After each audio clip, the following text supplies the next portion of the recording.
Kusomero lya Seta High Green Campus ettaka Junge kuleka yunga mu district ye Mukono mukolo gwe kwasa abayizi 13 basale abafuna obubonero 8 mbigeze bya senior yokuna ebyatulwa omwaka oguwedde gutandisa kitambiro kya misa ekikulembeddwa mu Reverend Father Dagan Mulyanti okuva eyiganga era nga yasabira abayizi bano nga bagenda okubituula.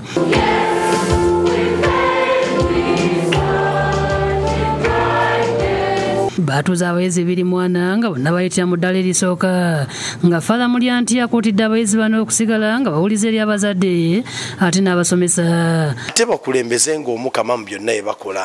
Omukama ajja bayamba n'okutuuka ku birungi ebisingawo. Asiimye abakulira n'abatandisi b'amasomero ga Seta olw'okuteeka Katonda ku mwanjo n'okutegeka emmisa ey'okwebaza olw'ebirungi biba bituukiddwako. Ekitegeeza nti obuwanguzi buvudde eri Omukama.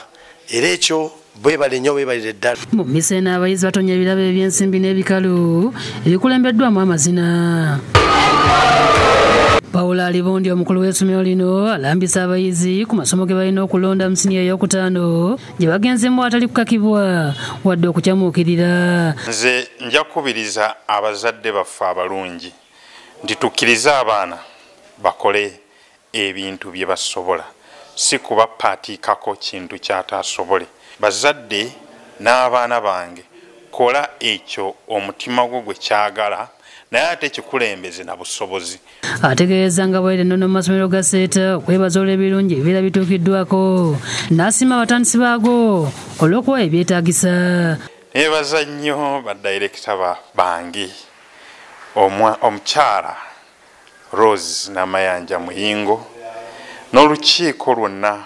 Oluvannyuma abayizi bannamukisa 13 basomeddwa amannya ne bakwasibwa amabaasa omuteereddwa ebbaluwa za sikaala okumala emyaka 2 nga basomera bwerere masomero ga Seta High ng'ekirabo ekibaweereddwa. Abayizi betwogeddeko nabo nga bafuna obubonero 8 basiimye abatandisi b'amasomero gano olw'okubeera empagi enkulu obuwanguzi obwatuukibwako ne beeyama okufiira mu bitabo. Nkomawo mu senior 5 era ndi musanyufu nnyo okukomawo. Ngenda kola sciences bamaze oku offeringa BCM. Era twebaza n'abazadde baffe school fees si byangu babadde na mulooni naye kati tumaze. Maria Nantombwe yakusakidde eggulu eno ku Lwabukedde TV.